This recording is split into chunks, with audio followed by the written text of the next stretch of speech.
Deuteronomy chapter 20, we have got to, I have got to get moving on it because we were cut short on time in the first service. And so let me share Deuteronomy chapter 20 with you. And this is wisdom for warfare. Wisdom for warfare.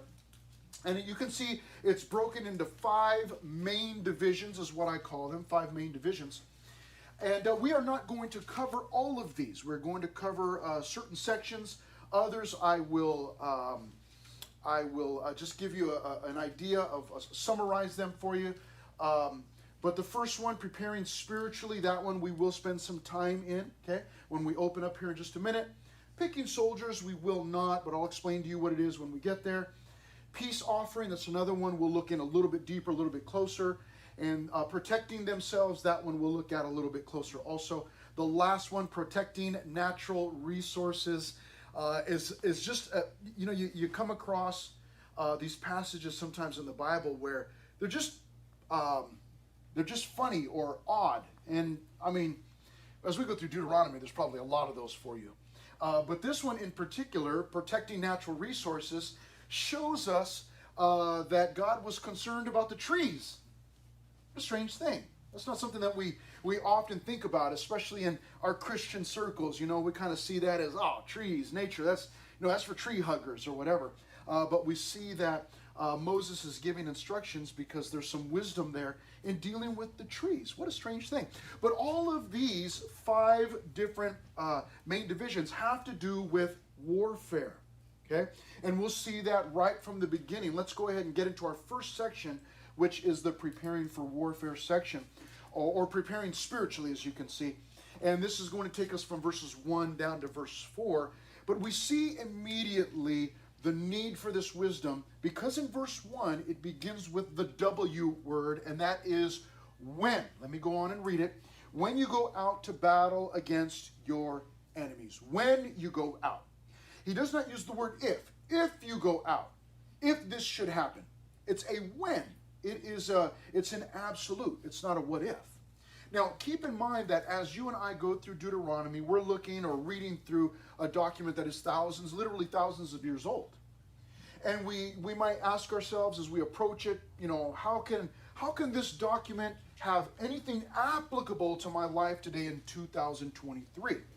And certainly for the majority of us, we're never going to face battle this way. When you go out to battle against your enemies, we would not do that. Now, there may be some of us that are going into the military, and you may actually find yourself in that position of going out for warfare, in which case much of this would apply even more so. But let me explain to you how this affects all of us, at least all of us that are Christians. Any Christian is going to experience spiritual warfare. All of us are going to experience warfare. Spiritual warfare most commonly. Now, what do we mean by spiritual warfare? Well, we will in a few minutes, not right now, we will go to Ephesians. And what you will find today is that we're going to jump to, we're going to be reading through Deuteronomy. We will go over to Ephesians for a few minutes and read a passage. We'll come back to Deuteronomy, look at it some more. And then we'll go back to Ephesians and look at some more. We'll come back to Deuteronomy. We'll go back to Ephesians one more time. So there's lots to cover here, and we'll try to keep it moving fast so that it's not, or not necessarily fast, but just keep it moving so that we not get bogged down. But we'll find out in the letter to the Ephesians that all of us are involved in spiritual warfare. Now, what does that look like? And what does that mean? Is that like, man, is that like an exorcism? Is that spiritual warfare? And is it going to look like the movie? And, is someone's head going to spin around, or is my head going to spin around? Like, what does that look like? All of us are going to experience spiritual warfare.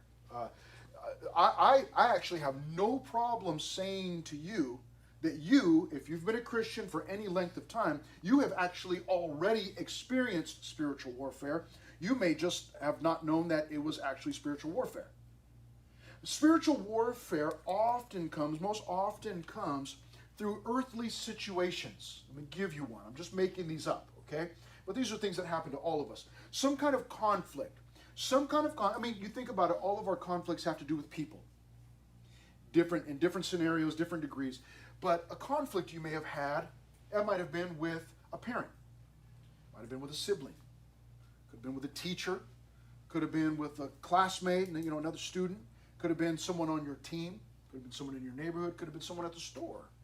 Some situation with somebody else where there's some kind of conflict, some kind of conflict. And here's the spiritual. Now that's not the spiritual warfare part. Everybody has those. Everybody, gets into some kind of disagreement with other people. That always happens. The spiritual warfare part comes in how I deal with that situation, that disagreement. Because what can often happen, and you'll as I share these things, you'll go, yeah, that's absolutely true. What can oftentimes happen is if you are having a conflict with someone, whether it be a parent or a friend or whoever it might be, there are emotions and different thoughts and feelings that go along with that. But what can happen is being in that kind of a situation, you might respond in anger. You might get really mad and get angry. You might become fearful at the thought of conflict. It might be the conflict might come in the form of a big decision that you have to make. Maybe there's something going on in your life and there's a decision that needs to be made and you're fearful of that. That is when the spiritual warfare part comes in, is in how I respond. Do I respond in a Christ-like manner, or do I respond in a Chris-like manner? There's a difference. A Christ-like manner is going to respond accordingly. It might be lovingly, it might be graciously, it might be mercifully. A Chris-like response is probably going to be selfish. And that might result in anger. It might result in, physical conflict. It could result in lots of different things. But that is where that's where the spiritual warfare part comes in. And maybe you just didn't realize. Now, let me tell you what happens. And please understand that I'm not trying to downplay anything that goes on in your life. But oftentimes you can think that because you're nervous or scared or fearful of something, you can chalk that up to anxiety. Okay, that's a word that lots of people use, anxiety. And I'm not saying it's not. But what you can do is you can say, well, it's just my anxiety. Maybe you think, well, I've got social anxiety, or I've got, I've got anxiety about this situation. But what happens is that oftentimes, and I would say that that's where the spiritual warfare part comes in. How am I responding to this? Am I fearful? Am I, what am I doing here? And the anxiousness sets in. The Bible actually talks about anxiousness. But what happens oftentimes is I try to fix that spiritual problem using earthly methods. It might be breathing techniques. It might be medication. It might be, some form of therapy or whatever. Lots of different things that people do to try to deal with their anxiety. However, biblically, what we find out is that, from Paul in Philippians, is that when we are experiencing anxiety, there's actually a spiritual way to go about that. So there's the spiritual warfare part. How am I responding to this situation? Am I fearful? Am I faithful? Am I angry? Am I gracious? What am I? And so as you and I are reading through these instructions to the Israelites as they consider their future warfare, you and I are going to find application for how it corresponds to us, how it applies to us through spiritual warfare. And we'll find some things out today. And so that's why, in a few minutes, I'll let you know when we'll go to Ephesians. And we'll look at some very, very helpful things there as it pertains to spiritual warfare. But let's read on. When you go out to battle against your enemies, when, not if, and you see horses and chariots and people more numerous than you, do not be afraid of them. Now, these always crack me up when I come to them in the Bible. Do not be afraid. Because whenever somebody's being told not to be afraid in the Bible, there's every reason to be afraid. And this one's no different. Now, we just told them, this is Moses. Here's Moses' pep talk. He says, listen, when you're going to be involved in battle, when that happens, you're going to see three things. You're going to see horses. Okay? Now, the Israelites did not have horses. They had donkeys that they might have traveled on. They had cows. They had flocks, goats, sheep, different animals. but they didn't have horses for warfare. The second thing that he mentions is chariots. They most certainly did not have these. Everybody knows what a chariot is. It would be pulled by a horse. Very, very effective in warfare because you could move very, very quickly, maneuver very quickly, and you could run people over with your chariot. So it was always very effective. The Israelites did not have chariots. And then the third thing that he mentions is that you will see people more numerous than you. So that's already been established. You may remember in a previous chapter, the Israelites, in planning on going into the land of Canaan, they came back and they said, hey, they're fortified cities, they've got walls built up to the heavens, and there are way too many people. Now, this is one of those funny pep talks. This would be the equivalent of you gathering with your basketball team or your soccer team, football team, or whatever, and the coach gathers you all up. It says, all right, guys, all right, ladies, let's gather up. Here's the game plan. This other team that you're about to play is way better than you.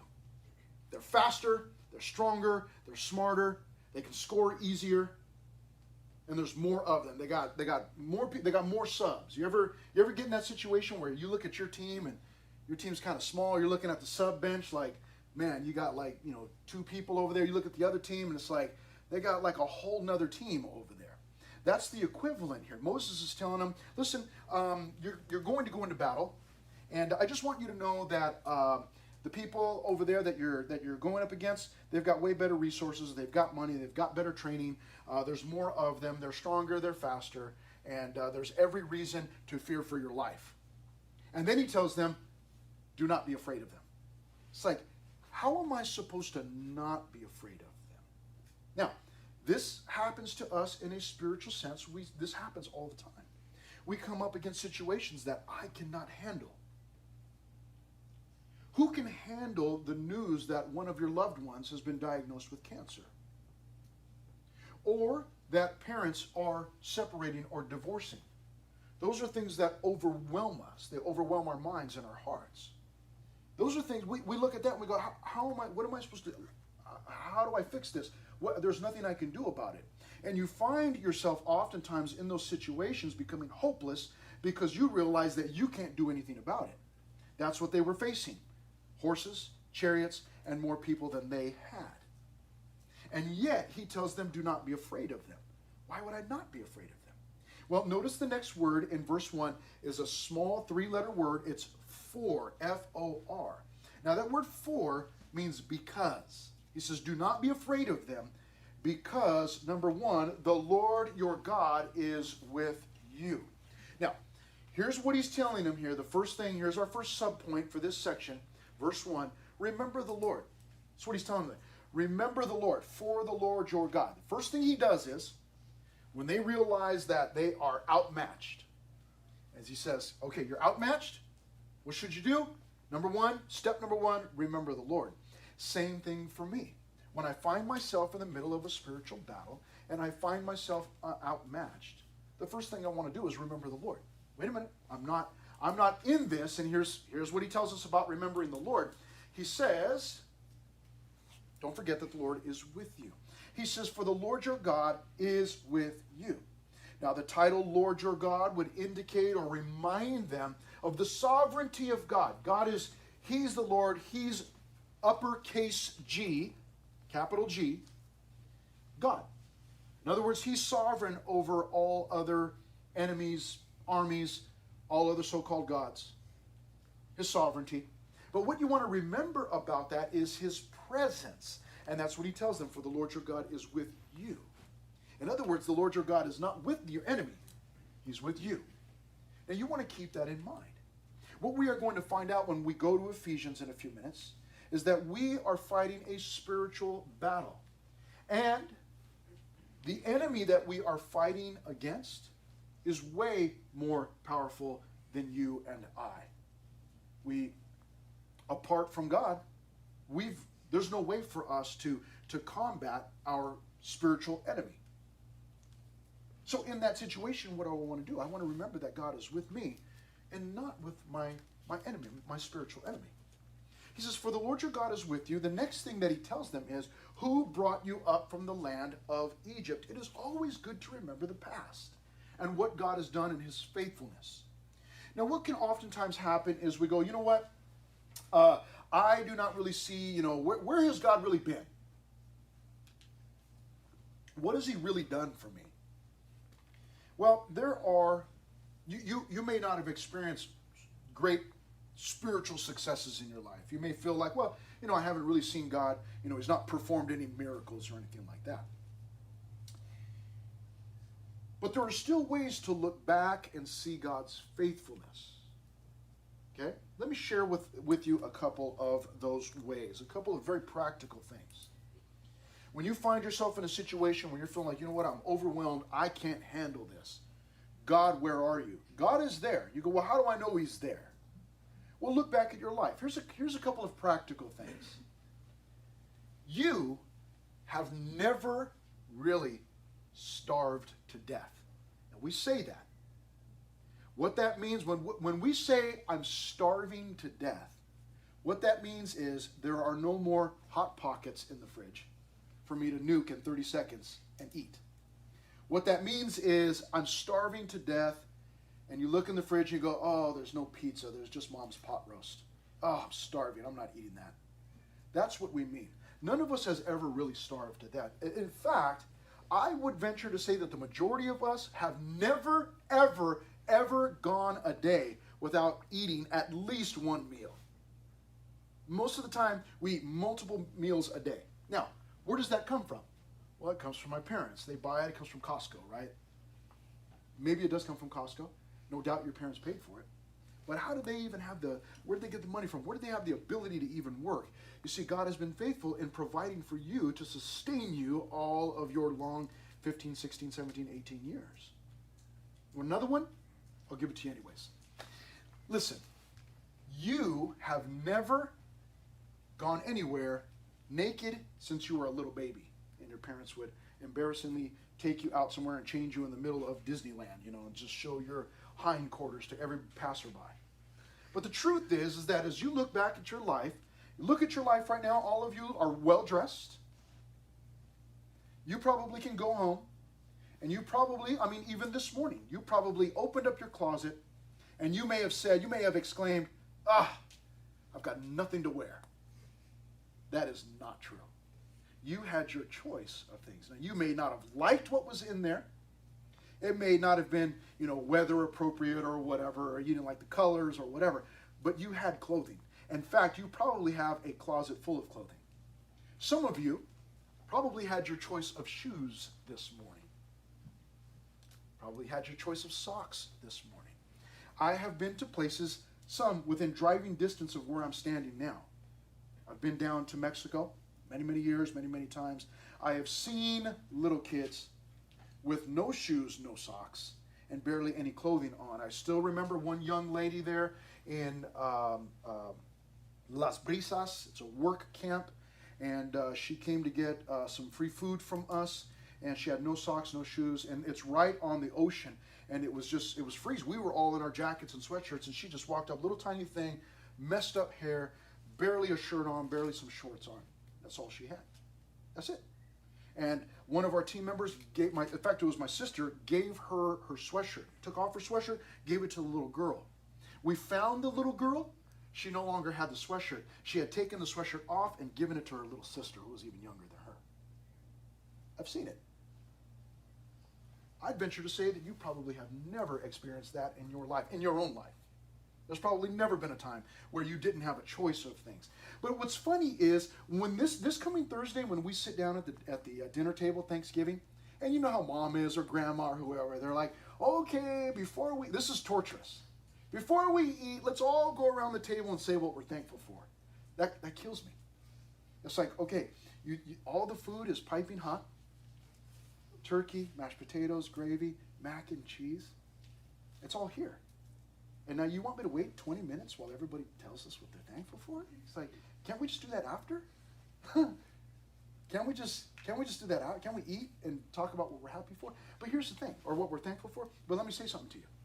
When that happens, I would bet that up until now, you probably have never gone, you know what, I just really want to thank the Lord for providing socks for me. Lord, I'm just really thankful that you've always provided clothes. Lord, I'm thankful that anytime I want, I can get some top ramen. Those are not things that we're thankful for. You know why? Because we take those things for granted. We assume that, well, these are just things that everybody gets. It's not true. Those are things that you have had all of your life. And you just thought everybody had it. It's not true. It's absolutely not true. But what I'm doing is I'm showing you that we oftentimes are unthankful for those little things, but we can look back and go, man, you know what? I've always had this stuff. I've always had these things. I've always had, a roof over my head, and maybe you don't like the roof over you. Maybe you don't like your house or your room. Or you don't like, I don't know. Like, I don't know why my parents have to have such a big car. It's so embarrassing or whatever. Yeah, but you guys have got a car. And those are things that we take for granted. We go, oh, what's the big deal? But these are things that are indicators of God's faithfulness. God's faithfulness. And so you and I can look back in the middle of those spiritually straining times, that warfare, and go, you know what? God is with me. And in fact, he always has been, because I've always had. He's always provided for me. Some of you may have other things that you look back on and go, no, I prayed for this and he answered my prayer in the positive. But this is what we want to do. Now, in verses 2 through 4, what he does is he tells them, hey, listen, when the time comes, here's what's going to happen. And he gives them the rundown. Verse 2, so it shall be when you are on the verge of battle, that the priest shall approach and speak to the people. And he shall say to them, hear, O Israel, Shema Israel. Today you are on the verge of battle with your enemies. And then he says, do not let your heart faint. Do not be afraid. And do not tremble or be terrified because of them. For the Lord your God is he who goes with you to fight for you against your enemies to save you. Now, we read through that very quickly and we just brush it aside. Okay, what's the next one? Let's go. We got other things to cover. Did you hear what he said? He said in verse 4, for the Lord your God is he who goes with you to do what? To fight for you. We do not oftentimes envision God that way, as God fighting. And yet, throughout the Bible, and especially in the Old Testament, we have seen oftentimes where God fought with somebody. Now, let me share a couple of verses that are some of my favorites that remind me of this fact. Exodus 15:3, okay? Picture this. Moses has just come through the Red Sea. He just led 1 million people or so, maybe it was millions, through the Red Sea on dry ground. Miraculously, the water splits open and stands on end so that the people can get through. The Egyptian army begins to chase them down. God closes the waters back up, drowns the Egyptian military.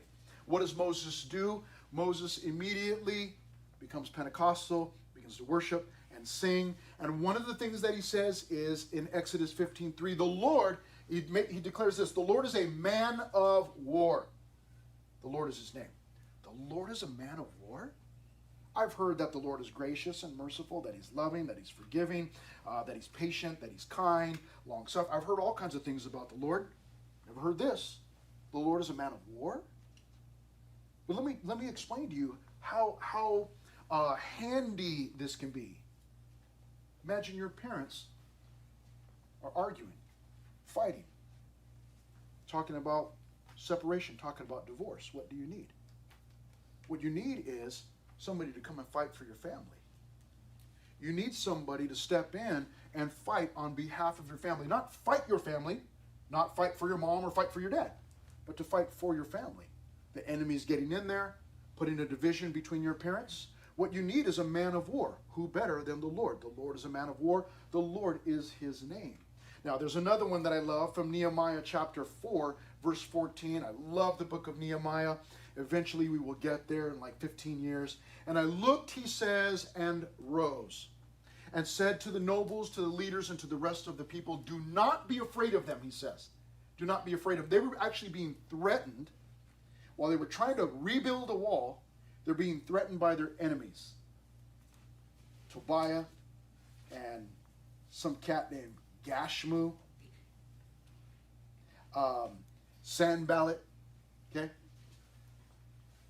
And so Nehemiah says, listen, I looked and rose and said to the nobles, to the leaders, and to the rest of the people, do not be afraid of them. What's the next phrase? Remember the Lord, great and awesome. He's doing the same thing. Nehemiah is saying, listen, remember the Lord, great and awesome. Now, he doesn't say that the Lord is going to fight for you, but no doubt that's what he's saying. Remember the Lord, great and awesome. And fight for your sons, your daughters, your wives, your houses. You got to remember the Lord. If I'm going into battle, I remember that, that's right, the Lord's with me, and the Lord has been faithful. Let's turn to Ephesians chapter 6.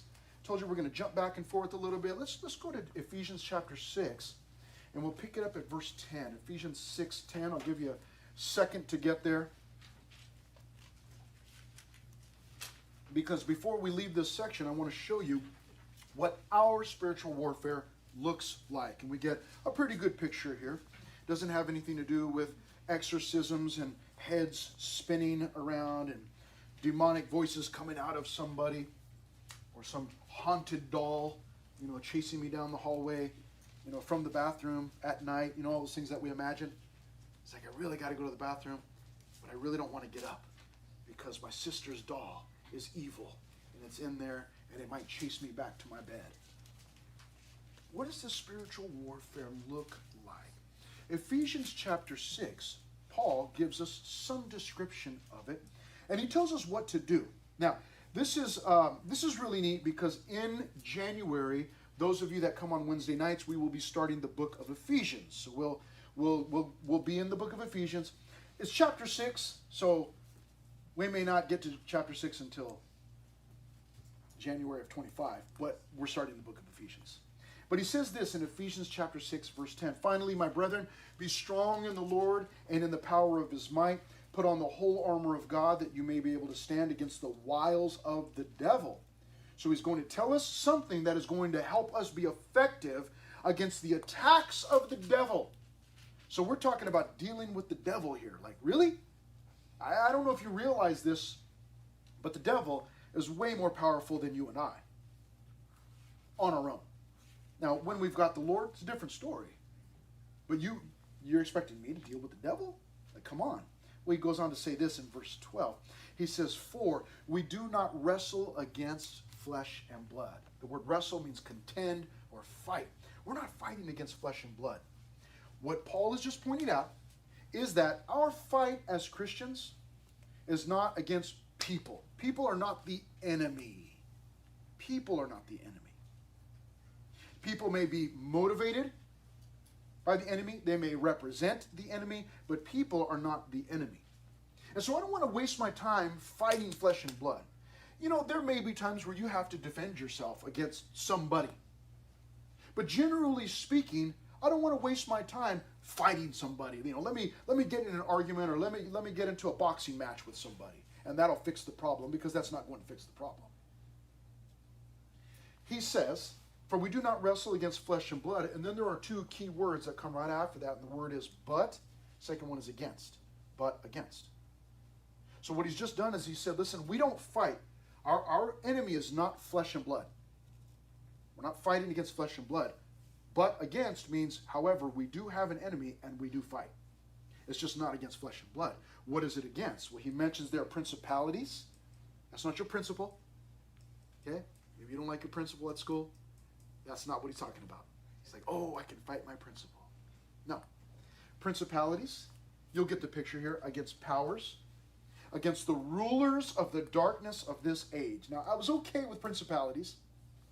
Now, I don't really understand what that is. Against powers, okay. I'm not really sure what that means, but I know what power means, but against powers. But what is this rulers of the darkness of this age? What is that all about? Is that like Sith? Is that like those scary monsters in Lord of the Rings?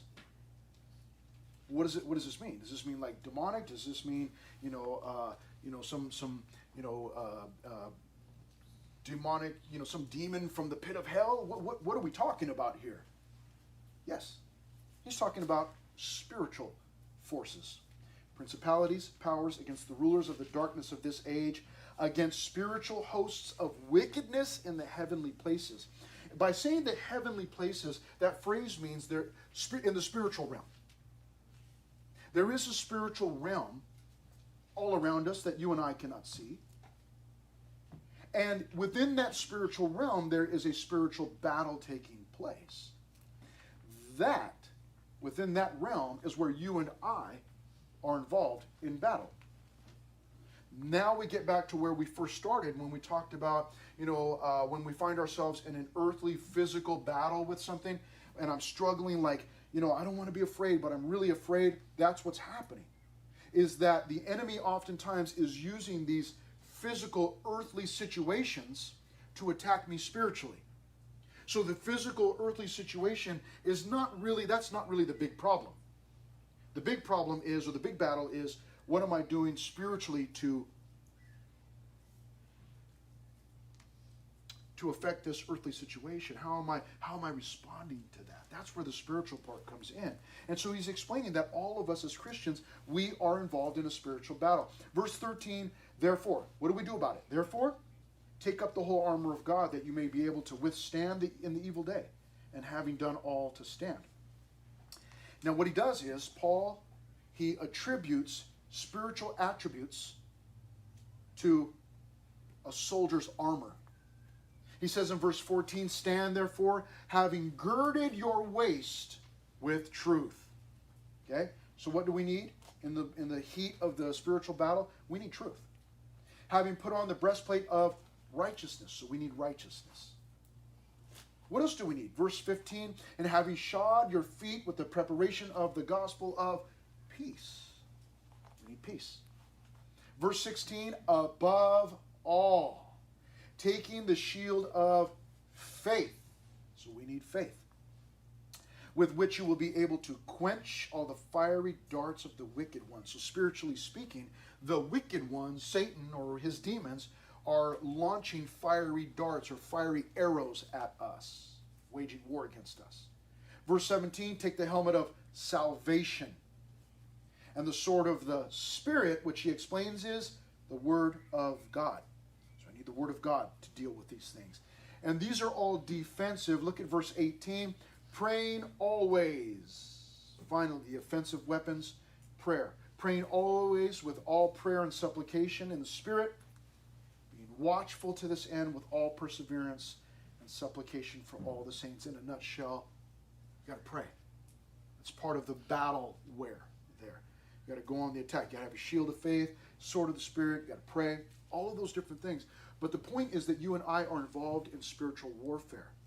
But there is something that we can do about it. There is a way for us to prepare. The way for us to prepare begins with remembering the Lord, remembering that He's with me, and remember His faithfulness from the past. Now, let's go back to Deuteronomy chapter 20. And as you can see, I'm picking it up at verse 10. And you go, well, hey, what happened with verses 5 through 9? We're not going to cover those. I will just give them to you in a nutshell, summarize them for you. Basically, in verses 5 through 9, God is actually giving allowances for people not to go to battle. He says, listen, man, if you're engaged, newly engaged, he says, don't go to battle. If you just built a house, don't go to battle. If you just planted your field, don't go to battle. And then he actually says, if you're just afraid, don't go to battle. The reason being is he wants soldiers that are focused and not distracted by other things. If somebody's afraid, that could affect other people. You know how that works, right? You may not have a problem with walking down your hallway at night until your cousin tells you a story that he or she heard about on YouTube about some man-eating monster that comes out of the light bulbs in the hallways and kills people, and all of a sudden you've got that in your mind and you find yourself running down the hallway back and forth, so you can get to your room or whatever. So oftentimes our fear can be stirred up by someone else, and he says, listen, if you're afraid, just don't go to battle. God did not need everybody there. God could do it with 1,000, he could do it with 100, he could do it with 1, he could do it with none. He'd done it. But They're saying, pick the army wisely, basically. But in verses 10 through 15, what we get is another area that we'll slow down at, and this is a peace offering. I'll tell you why it's a special passage. But let's read in verse 10. When you go near a city to fight against it, then proclaim an offer of peace to it. See what God did there? God said, when you go to fight somebody else, you go to battle with someone else, offer peace. Okay? In verses 10 and 11, we find out what happens if they accept. Verse 11, and it shall be that if they accept your offer of peace and open to you, then all the people who are found in it shall be placed under tribute to you and serve you. So they'll have to answer to the Israelites. But they'll survive. They'll live. Now in verses 12 through 15, he tells them what happens if they reject. And essentially what he says there is that if they reject, then everybody needs to be destroyed in that city. Not everybody, all the men of war, all of the soldiers. But why? Here's why. Verse 15. Thus you shall do to all the cities which, verse 15. I'm getting my thoughts mixed up. Let me back up a little bit. Verse 15. Thus you shall do to all the cities which are very far from you, which are not of the cities of these nations. Now let me tell you, there's a difference here. He's giving these instructions for warfare outside of the promised land. He makes it clear there at the end, but in the land of Canaan, everybody needs to be destroyed. Now, those of you that might be new to our study, you might wonder, well, why would he want everybody in the land of Canaan destroyed? Well, you'd have to go back. He does tell us in previous chapters why. But because the people in the land were wicked. And don't think that God just decided this overnight. I don't like those people, I'm getting rid of them. They had been allowed, the Canaanites had been allowed to conduct business for hundreds of years. But within that time, they had introduced all sorts of wicked practices. But the one I always like to bring up, because it gives you a good example of how wicked the people were, was the sacrificing of their babies to the god Molech, where they would heat up these metal arms that were sitting out in front of the statue this way. They would heat them up, metal arms, and then they would place their babies on those metal arms and kill the babies, cook the babies to death. So that was just a taste of what the Canaanites were doing. There was much more that they were involved in. However, here what he's saying, he's given instructions for when they go to battle against other nations outside of the land of Canaan. But this idea of a peace offering is a wonderful thing. I told you we were going to jump back and forth between Deuteronomy and Ephesians. Let's go back to Ephesians chapter 2. Ephesians chapter 2. And let me show you how this applies to us and the peace offering that God extended to you and I and still extends to everybody. Ephesians chapter 2 will give us some insight into this. And what we will do, let me see. What we will do is we'll go to Ephesians 2:11. Ephesians 2:11. I'll cut it a little bit shorter than I did in the first service because, again, we ran short on time. Ephesians 2:11. He says, therefore remember that you, once Gentiles in the flesh, who are called uncircumcision by what is called the circumcision made made in the flesh by hand. What he's explaining is these people were separate from God.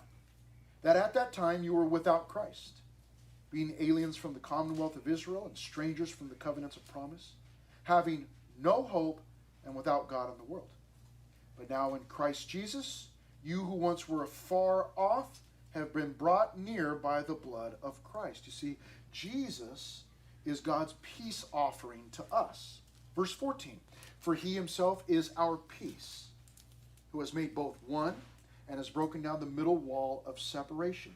If you're in Ephesians 2, go to verse 17. And he came and preached peace to you who were afar off and to those who were near. Verse 19, now therefore you are no longer strangers and foreigners, but fellow citizens with the saints and members of the household of God, having been built on the foundation of the apostles and prophets, Jesus Christ himself being the chief cornerstone.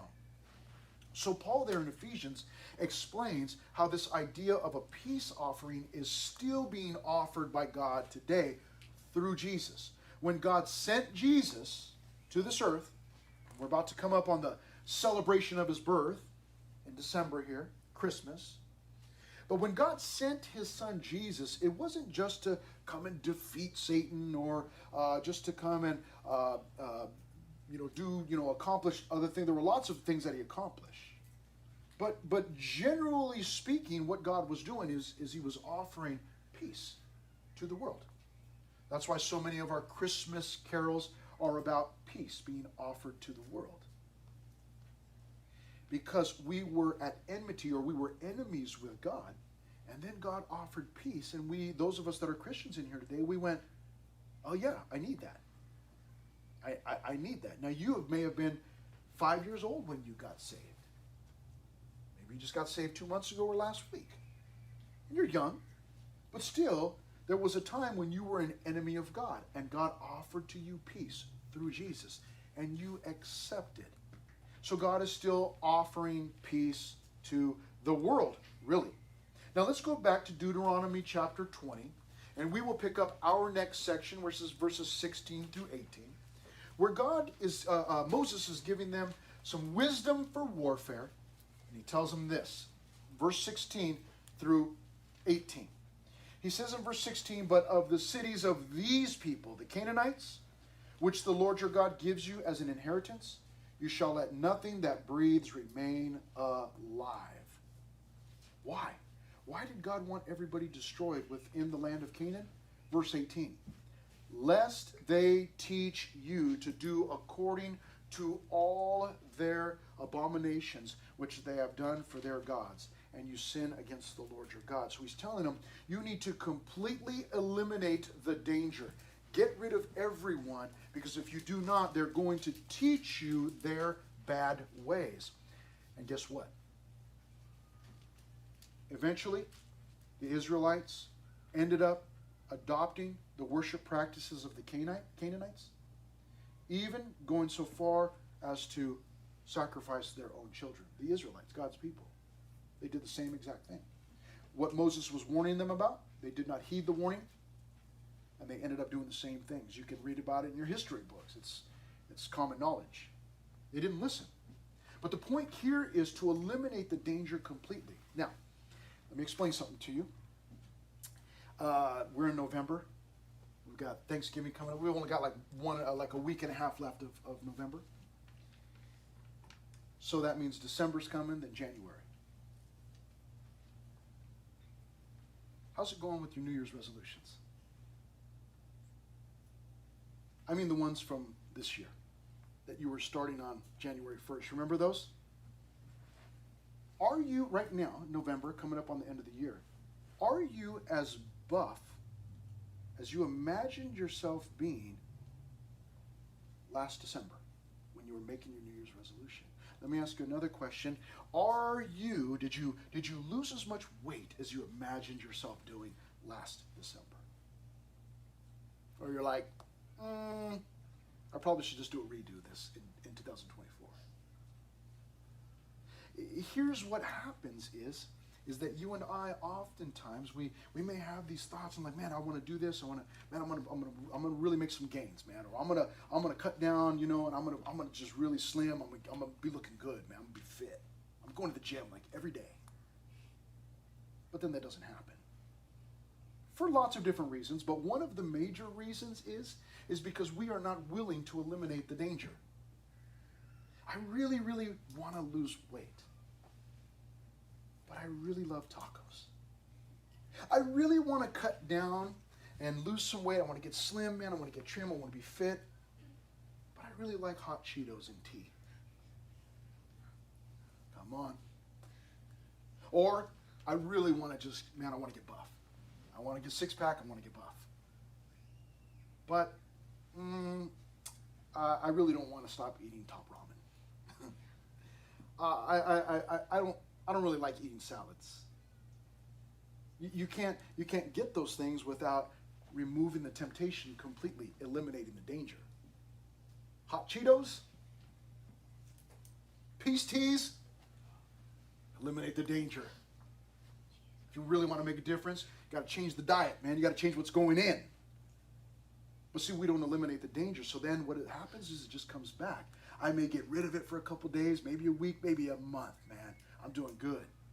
But then somebody's like, hey, hot Cheetos, girl, you ain't had them in a long time. You're like, maybe just one. One goes to 2, 2 goes to 10, 10 goes to your own bag, right? You know how it goes. In order for us to progress, you've got to eliminate the danger. Here he tells them you've got to eliminate the danger lest they teach you to do according to all your abominations. The Bible, this biblical principle, the Bible has a lot to say about it. Philippians 3:13, Paul says this, brethren, I do not count myself to have apprehended. I've not gotten there yet. But one thing I do, forgetting those things which are behind. So eliminating the danger, forgetting those things which are behind, things that are holding me back, and reaching forward to those things which are ahead. In Romans chapter 6, I didn't make a slide because there's several verses. Let me read to you what Paul says there. Likewise, you also reckon yourselves to be dead indeed to sin. So cut it off, eliminate the danger. But alive to God in Christ Jesus our Lord. Therefore, do not let sin reign in your mortal body, that you should obey it in its lust. Cut it off. And do not present your members as instruments of unrighteousness to sin. There it is. Cut it off. But present yourselves as to God as being alive from the dead, and your members as instruments of righteousness to God. So that principle of eliminating the danger. You want to progress, you want to move forward, you got to cut things out and not just let them linger, kind of hang out. Okay? If you know somebody's having a bad influence on you, what do you need to do? You might have to cut them off and say, no, I can't handle it. I don't do well with that kind of an influence. And you know what? All of us are influenced by people daily. I'd be willing to bet that your style, your fashion, the things that you wear, probably you've seen those things on somebody else and thought, oh, that looks cute or that looks cool or whatever. And you know what? Yeah, no, I want some of that. We generally speaking, we look like everybody else. I'm talking about our fashion. Everybody that's inside the sanctuary. And if you and I were to go to the mall after church today, we'd probably look a lot like everybody else in the style of clothes that we wear, the choice of, colors or, pants or whatever. We're influenced by outside sources all of the time. And we don't want to wear something different because somebody might laugh at us. So we conform. We do that all the time with everything. If all of your friends are eating hot Cheetos, what do? Give me some hot Cheetos, right? If everybody is eating top ramen, give me some top ramen, right? Whatever everybody else is doing, we oftentimes do the same thing. And that happens here also. We get influenced by these outside sources. And so we want to cut those things off and say, this is not good for my spiritual life, man. Eliminate the danger. Let me read something to you. We're not going to have time to go. I don't want you to turn there because it will take a long time. But in Ephesians chapter 4, for those of you that take notes, Ephesians 4, verses 17 all the way down to 32. Ephesians 4, 17 through 32. I won't read all of those, but there Paul talks about cutting things off. I'll pick it up in Ephesians 4:22 where he says that you put off concerning your former conduct the old man which grows corrupt according to the deceitful lust. So cut off that old life. He says again in Ephesians 4:25, therefore, putting away lying. Put it away. He goes on again to say in Ephesians chapter 4, let him who stole steal no longer. Let no corrupt word proceed out of your mouth. Do not grieve the Holy Spirit. Let all bitterness, wrath, anger, clamor, and evil speaking be put away from you with all malice. So the biblical principle there is to cut that off, man. Get that out of your life. Eliminate the danger. Finally, in Deuteronomy chapter 20, verses 19 and 20, again, these have to do with trees. And Moses is giving them instructions and saying this. When you go and make war, and you go into somebody's land and you find trees that you can eat from, avocado, fruit, olives, whatever it might be, he says, save those trees, don't destroy them. He says, if you need to make weapons of warfare, to sieges for some other battle, then take them from trees that you do not eat from. Don't take nut trees or different things that produce fruit or whatever else. You don't want to destroy those. So he's telling them protect the natural resources. It's just a funny little way to finish the chapter, because we most oftentimes we call people tree huggers, because they want to save the trees and all these different things. And I think that some of it is nonsense, but I actually happen to really like nature, like to be outside. I like trees. I don't hug them, but I do like them. And I like forests and deserts and all those different things. And I like to go to the beach and not have to, swim out through someone's garbage. So I think it's a good thing to keep the beach clean, all those types of things. There's some balance there, but I just like verses 19 and 20 where Moses is saying, hey, pay attention. Don't just destroy everything, wipe it all out. Be mindful. Father, thank you so much for today.